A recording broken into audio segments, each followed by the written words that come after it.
Hasni ஆசி நடுநிலை பள்ளியில் இருந்து வருகிறேன். பழையன மறுவாய் பண்பால் பண்பாடு போற்றும் சிறப்பால் தமிழ்பால் மீது கொண்ட விருப்பால் அறத்துப்பால் மீதுள்ள ஈர்ப்பால் இன்பத்துப்பால் நடக்கும் உள்ளப்பால் நாகம் வெளி கட்டும் கருப்பால் புவியக்கும் வழிகட்டும் தமிழ்பால் இணைப்பால் இரு கணக்குவிப்பால் வரவேற்கிறேன் அனைவரையும் எனது அன்பால் 10-12 தென்னை மரம் பக்கத்திலே வேணும் நல்ல முத்துச்சுடர் போலே நில ஒளி முன்பு வர வேண்டும். அங்கு கத்தம் குயிலோசை சற்று காலில் வந்து பட வேண்டும்.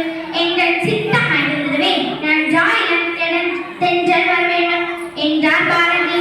இந்த கவிதை ஒன்றே போதும் எம் நாட்டின் பசுமையும் பாரம்பரியம் பற்றி தெரிந்து கொள்வதற்கு. நெல்லின்றேல் உணவில்லை, உணவின்றேல் உயிரில்லை, உயிரின்றேல் உலகமில்லை, உலகமின்றேல் உலகாலும் மன்னன் இல்லை. எல்லாம் நெல்லுக்குள் அடக்கம், நெல்லுக்குள் மன்னனும் அடக்கம். என்ன மொழியா பெருமை சார் நெல் போல வாழ்க என மன்னனுக்கு வாழ்த்துரைத்த அவ்வையின் வழிவந்தது என் பாரம்பரியம். கேட்காமரத்தை கேட்க நான் துணிந்தேன். மண் மீதுள்ள மக்கள், பறவைகள், விலங்குகள், பூச்சிகள், புற்பூண்டு மரங்கள் யாவும் என் வினையால் இருப்பைத்து இல்லை. இன்பமுற்ற அன்புடன் இணைந்து வாழ்ந்திடவே செய்தல் வேண்டும் என்று வேண்டியதும் மனிதன் முதல் புல் பூண்டு வரை இன்பமாக பசுமையாக வாழ விரும்புவது என் பாரம்பரியம். இனிய மொழிகள், நெறிய வயல்கள், என் பெருநாடு, கனியும் கிழங்கும் தானியங்களும் கணக்கின்றி தருநாடு, எம் பாரம்பரிய பாரத திருநாடு.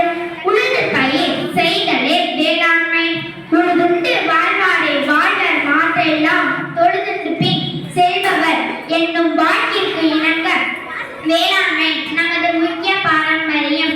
உழந்தும் உழுவே தலை உழவினர் கைமடங்கி வாழ்க்கை இல்லை என்றெல்லாம் உழவு தொழிலையும் உழவர் பெருமக்களையும் எட்டி பாடியுள்ளார்.